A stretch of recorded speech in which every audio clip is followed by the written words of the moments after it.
introduction to yourself, paano ka nag-start sa showbiz until ma-reach yung journey mo ngayon? Nag-start ako, ang tagal na, way back 2013 I think, with Star Magic Artist ako. For I think 3 years then. And then, nag-beauty pageant, I joined Miss Global Philippines. And I am your Miss Global Philippines 2018. And I also joined Miss Universe 2023. And where I represented Quezon City. And what was the second question? Ano yung mga napinagdaanan mo before? Marami ka bang audition na? Yun naman. Parang lahat naman kami, madami talagang pagdadaan ng auditions. And then, sino yung mga kabatch mo dati sa Star Magic? Well, sa Star Magic, si Hope. Liza, sorry. Liza Samira, yan, lagi kong katabi sa workshops. And si Corinne Medina, Gingil Krishnan. And then from PBB, yan yung mga kabatch ko. And then now, ano yung current projects mo? Current projects ko under MQuest and TV5. So, more on microdrama series. Yun kasi yung nauuso ngayon, di ba? Yung mga vertical series. And then, based na sa mga journey na pinagdaanan mo, ano yung mga natutunan mo na na-apply mo na ngayon? Well, siguro yung... parang natutunan ko na pag mas love mo pala yung craft mo, like acting, hindi mo lang siya parang basta-basta gagawin for the sake of, sabihin natin, fame, gusto mo lang makilala. You're doing it because you really love doing it. So parang ganun yung sa akin na nung nabigyan ako ng break again ng TV5, sabi ko, okay, mahal ko pala talaga ang acting. Kasi every role na binibigay nila sa akin, inaaral ko siya. Ganun. Okay. Siyempre pinapangalanan ko na rin ngayon ng Empress na bida kontra bida queen ng TV5. So how is it? Actually nagulat ako eh. Wala akong idea kasi nung napansagan akong ganyan. It was during our promo for ICU nung tinawag nila akong bida kontra bida queen. Siyempre grateful na na-acknowledge ka na gano'n, na possible kang maging bida and at the same time kontra bida. So, pasabog ka rin kasi rin sa trailer na yun, no? Nung ICU, oh my gosh, sabi nga daw nila. So, meron ka bang mga natutunan din from ICU na binibitbit mo na rin dito sa mga bago mong ginagawang mga projects? Oo naman, kasi I worked with some veteran actors like Dimples Romana, Joanne Bascon, Cedric Juan, mga award-winning actors pa to. Zion Cruz, Mama Glenda. So, yun lang. Actually, inaaral ko. Not inaaral, parang pinapanood ko sila kung paano sila umarte. So, parang from there, natututo ka na, so ganun pala yung nuance. So, syempre hindi ka doon. You have to make your parang own trademark when it comes to that. So, one thing nabanggit mo rin na favorite mong, gusto mong maging leading man si Enrique Hill. So, kung bibigyan ka rin ng chance with Enrique Hill, anong klaseng pelikula yung gusto mong gawin with him? Siguro with Enrique Hill, siguro rom-com. Yan, kasi parang gusto ko siyang maging jowa. Sa kahit sa series man lang, kasi crush ko naman yun. Huwag yung po ako ibabash. Ano ba mga criteria ni ano? Ano ba ang criteria talaga ni Pearl para sa mga leading man? Leading man? Siyempre unang-una dapat magaling umarte naman. Alam mo naman talaga kagaling. Well, honestly, magaling siyang effective actor. And syempre good looking. Ganyan. And siguro someone na magiging, eto kasi mahirap to eh, para magiging compatible mo. Syempre sila naman ang mamimili. Not you, right? So someone na parang madaling ring makatrabaho. So kanina nabanggit mo rin na you came from a beauty pageant, no? And then sa pag-artista, may differences, malaking differences yung dalawa na yon ng industry na yon. Meron ka ba mga natututunan from beauty pageant na binibigit mo rin sa pag-artista? Well, siguro parehas lang exposed din. Parang ibang industry lang, parehas nasa limelight. Siguro mas marami ka lang kailangan parang, let's say, pangsamahan ba? Sa beauty pageant. Unlike sa showbiz, na same production nga lang din minsan yung mga makakatrabaho mo eh. Sunod-sunod na rin yung mga ginagawa mo rin sa streaming platform like Dashflix and Signal Play. Meron ka bang mga ideas na ibibigay rin sa amin ng mga upcoming projects mo pa? Well, ako kasi yung tipo ng tao na if hindi pa siya nagso-start, I don't really announce it kasi naniniwala ako. I'm very spiritual. So, naniniwala ako na baka ma-evil eye, that's the term na ginagamit nila. So, as much as possible, pinopost ko na lang like first day of shooting, look test. Minsan nga kahit look test na, nabubugs pa eh. So, abangan nyo na. Ako naman po, parang yung stay niyo po sa showbiz is very short pa po, no? Pero, Short? I mean, Since hindi naman 2013? Okay. yung sa pagkuha sa Yeah. inyo, yes. Pero ngayon binabansagan na kayong kontra, bida, and bida queen ng TV. How does it feel po? Na parang nandun na kayo sa point na mas Actually, hindi ako makapaniwala na may bansag ng ganun kabilis Yes. nga. Kasi usually parang for me, yung mga nababansagan ng ganun, yung talagang, alam mo yung matagal na sunod-sunod na rin, ganyan. So siguro kasi din, well, sila naman ang nagbansag nun, so sila nakakakita nun. Yes po. Yun. Okay, so. Ano pong dream project? Dream project ko, ano po bang heavy drama. Kasi parang nagawa ko na thriller, comedy, rom-com, may mga nagawa na heavy drama. Parang yun yung gusto kong i-explore. And sino pong mga artista yung mga gusto niyo pang makatrabaho? Yung na-mention ko nga kay Mama Mark, sila Miss Maricel Soriano, Julian Santos, Don Zulueta, Jean Garcia, John Arcilia. Oh my gosh, I'm such a fan. Meron ka ba na tuwing may gagawin kang pelikula na ina-achieve mo na eto ganitong acting yung gusto ko ma-achieve eh? Parang hindi naman pwede yung gano'n kasi it depends pa rin sa character mo kung anong kailangan mong ibigay. Actually, not i-achieve eh. Kung anong character yung kailangan mong i-embody at gawin at may isabuhay dun sa kailangan nila. Siyempre may mga artista ka, hindi mo may iwasan yung mga issues rin, mga chismis. Oo. So, paano mo hinahandle yung mga ganon? Paano mo siya hinahandle? Kasi for example, banggitin ko na rin, yung napapabalita na relationship with Paolo Contreras. Wait lang! Ba't may relationship? Yeah. So paano ko hinahandle yun? Ano? Oo. Paano mo Unang-una wala kaming relationship. Yeah, okay. Friend lang siya talaga. He's a good friend of mine. And pangalawa, siguro, nung na-experience ko nga yung bashing, una kong tinawagan yung manager ko, si Tyrone. So, ano ba ito? Yung mga nang babash na sa akin. Tapos, instead of him consoling me, natawa talaga ako, sila dalawa ni Sir Jeff. Kinongratulate pa nila ako. Congratulations, may bashers ka na. Tapos sabi ko, ganun pala yun. Ibig sabihin, may engagement ka na. Ganun. So po, ayun. So yung hinahandle ko siya by not reading or engaging. As much as possible, kung iba-block ko nga agad. Buti na lang may block button. Magbilis ko mag-ganon. Ano yung pinaka-worst na bash na encounter mo? Kwento ko ba yung nag-email? Grabe, may nag-email sa akin, bina-blackmail niya ako. Sabi niya, this is very funny Sabi niya, I'm gonna ruin your reputation, ganon-ganon. Na pag hindi ko daw binigay yung money na gusto niya, parang ipa-blackmail niya daw. Kung may gagawin daw siya, i-message niya daw yung mga kilalang platforms kung saan ako pwedeng ma-feature, ganyan-ganyan. So, yun, nakakatawa yun talaga. And hindi pa siya tapos, pati sa personal number ko. So, sabi ko kay Sir Tay, ay, kilala ko to. Nasa circle ko to. Kasi ba't alam niya yung number ko? Nireplyan mo siya? Sabi ko, go. Bring it on. Kilala mo ako, ma. Sabi ko, go. Sabi ko, that's a leverage for me. Yun. Game ba din yung bida ko ng bida? Oo. Sabi ko, Literal, ayaw pa literal niyan bida. tumigil. Sabi niya, matapang ka. Sabi ko, okay. Kung dyan ka masaya, gawin mo. Yun ang sabi ko sa kanya. And then yun na nga, doon ko tinawagan yung mga managers ko. So, tawang-tawa ako kasi first time ko maka-experience ng gano'n na to the point na nasad ako. Pero nung kinongratulate nila ako, ayun.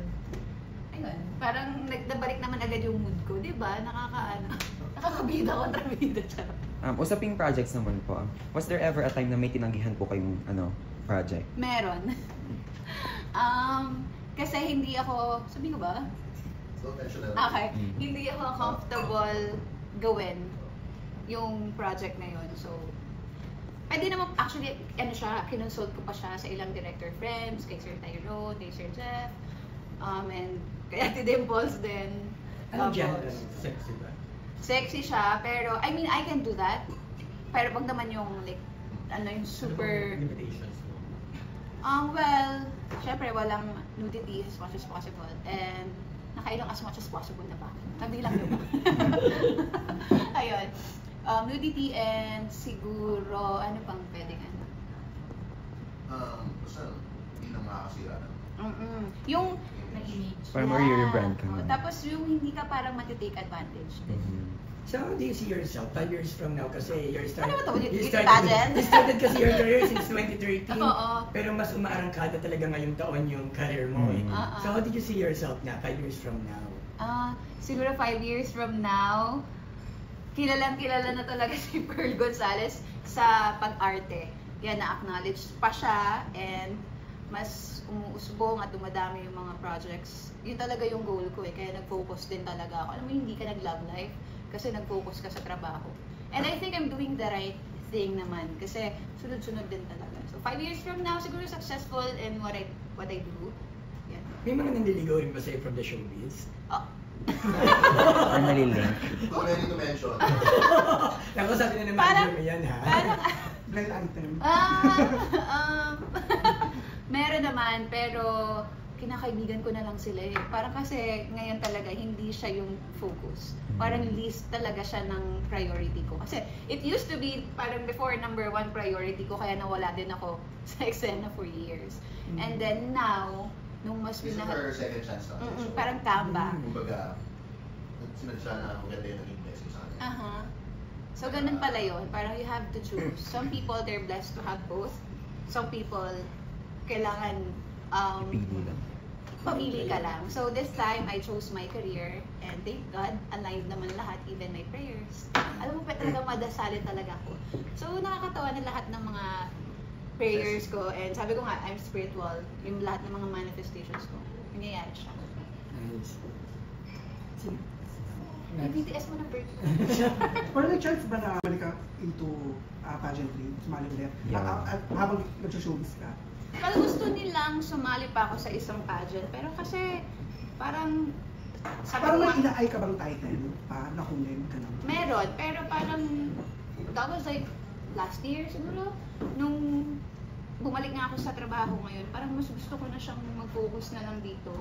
Kasi the more na natututo ako, the more na mas gusto kong parang mag-swimming. Am I saying the right term? Dito sa industry dito.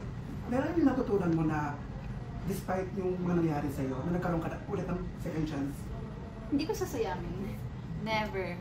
So, kaya nga, kumbaga yung tiwala din na binibigay sa akin ng TV5 and ng MQuest, talagang iniingatan ko din.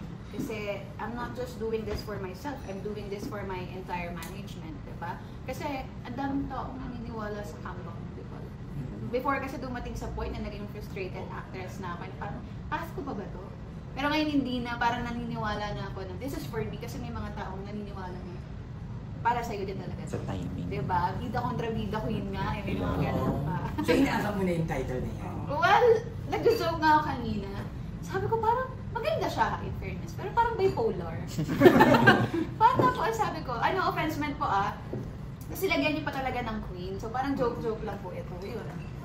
Sa comeback mo ba, saan mo ka gusto makilala si Pearl Gonzalez? Ay, makilala namin si Pearl Gonzalez. Saan ano ba? Makilala siya na hindi lang siya parang actress. Mabuti din siyang tao, kaibigan. I mean, hindi ko tinataas sa bangko ko. Ang dami ko nang nakatrabaho. So far naman, lahat ka-close ko. Lahat nga, love ko talaga eh. Siguro makilala din na parang huwag kang susuko talaga din sa dream mo. Kumbaga tama ka timing din. And you have to align yourself with what you really want. Because if contradicting sa gusto mo, sa dasal mo, hindi talaga mangyayari sa'yo. So ako talaga, grabe yung paniniwala ko na this time para sa akin. Then yung advice from a celebrity na parang natutunan mo, yung parang favorite mo, na ma-apply mo siya to your career. Alam mo, I really love Ate Dimples. I learned a lot of wisdoms and advices from her during nung sinushoot namin yung ICU. So if there's one thing I've learned sa sinabi niya is hindi daw siya kumbaga, di ba, syempre hindi maiiwasan yung chismis minsan sa prod. Yung mga ganyan-ganyan, di ba? Mga chismis sa buhay ng mga co-artists or iba pang kung sino mang tao dyan. Sabi niya, parang sa tagal niya sa industry, never siya nag-engage sa mga ganun. Because for her, it's bad luck. Parang bad juju. So yun din yung natutunan ko na meron ng one time hindi ko na sabihin kung anong sinong mga artista to. Itong prod na to, so standby area, ganyan. they were talking shit about other artists na nakasama nila. So sabi ko, ito pala yung sinasabi ni Ate Dims na you don't engage. Kasi ang bad vibes talaga. Sabi ko nga sa assistant ko, tingnan mo, paglabas natin tayo pinag-uusapan ng mga yan. Ganon. So talagang pagtrabaho, focus ka sa trabaho mo, nung pag-usapan yung buhay ng ibang tao. Sino ba namang perfect? Wala namang perfect. Ikaw ba, Pearl, may chismis ba sa'yo na parang ano ba tawag dito? Yun na- Tinanggi mo na hindi totoo, pero chinichismis ka nila. Parang misconception. Ayun, yung kakasabi na kanina, na may relationship daw kami ng Paolo Cotis. Pero saan Yung sa kanina mo. ba nanggaling yung chika na yun? Hindi ko alam kung saan ba nanggaling yun. Ay, Ana. Nakita niya sa kayo magkasama. Ana, ay yung day to day. Ay, wag na natin siya i-ano. Hindi, sa personal mo. Personal issue sa sarili. Dinenay ko? Ano pang dinenay? Nag-issue yung manager ko. Ang dami ba? Joke. Parang... Wala naman. Kaya lang wala. Parang wala naman. Oo, parang wala pa naman. Wala pa naman. Parang gusto ko Wala. Parang wala. Bigyan mo kami. Yung kay Mark na lang. Charot. Well, alam mo, meron pa pala isang advice from Ate Dims. Sabi niya sometimes, okay, again, no offense meant po sa mga baka may mga matamaan akong taong sagasaan. Sabi niya, if meron ka daw publicity sometimes, whether it's good or bad, nagre-reflect daw yan sa kung paano ka pinalaki sa bahay mo.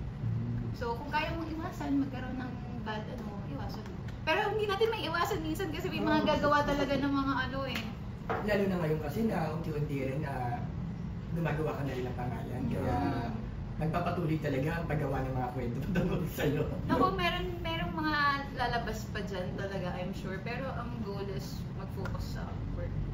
Sa ngayon, saan ka abala? At ano ba yung mga upcoming projects din? Ngayon, kakatapos lang namin i-shoot yung Boys Love Triangle series na produce ng MQuest and ng White Space. So, actually, I'm waiting 6 PM yung release ng trailer today. And so far, meron na ba tayong...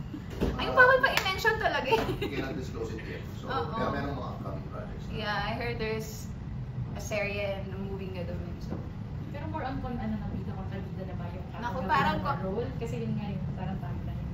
yeah, ganon. Pero alam mo, mas love ko maging kontrabida. Na-enjoy mo? Yeah, na-enjoy ko siya. Anong nasa-enjoy mo bilang kontrabida? Yung tumatalab, nananakit, o nagtataray lang? Hindi, yung parang plot twist kung bakit siya yung kontrabida. May backstory. Yun, oo. So ano yung mga kasampalan ganyan? Ayoko nga nananakit eh. Oh my gosh. Talagang, alam mo yung meron akong mga nasasampal before. Nakikita ko na sa mukha nila, kinakabahan na sila. Sabi ko, wait lang, huwag ka muna kabahan, hindi naman kita sasampalin, i-jerk mo lang na gano'n. Yung mga alam mo na yung mga, hindi pa nila alam na pwede i-jerk naman pala. So, ayoko nananakit. So, si Miss Willa Valdez ba ang kayo sa pagiging bida kontrabida mo? Well, yun ang gusto nilang ipeg. Pero syempre, dapat you have your own naman, diba, framework. Or your own kontrabida style, let's say. Speaking of sampalan, ready ka ba magpasampal sa mga artistang gusto mo makatrabaho? Ay, actually, gusto Diamond ko! Star. Kay Ate Dimples, sabi ko, totohanin mo yung sampal mo. Sabi niya, naku Pearl, hindi rin ako marunong sumampal. Which was totoo. During the shoot, hindi niya talaga ako kayang sampalin talaga na full maramdaman mo. Hindi talaga, hindi siya dumadap. Siguro ganun lang. Pero di ba pag napanood na si Ate Dims, akala mo pag sa kadena ng ginto before, di ba? So, talagang ano rin, kumbaga ayaw niya rin manakit. Parehas kami, ayoko po talaga din nanampal. Pero to answer your question, yes, Angelica Panganiban. Kahit left and right. Kahit left and right, Angelica. Kambal na sampal. Parang ano yun, feeling best ka.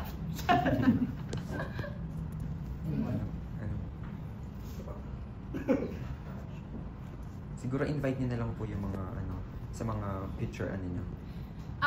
Okay. So I'm inviting everyone to please watch I See You. Nasa Signal Play app to, guys. You have to download the app first and then subscribe, syempre, and then yung full episode na papanood nun for just 20 pesos. Ganun siya kamura. Full 46 episodes yun. And yung BLT din, which will be released, I'm not really sure kung tama yung date ko. First week of September or end of August. Yun. Same din, Signal Play app din. So, yun po. Panoorin nyo, guys. Thank you, Billy. Thank you po. Thank you.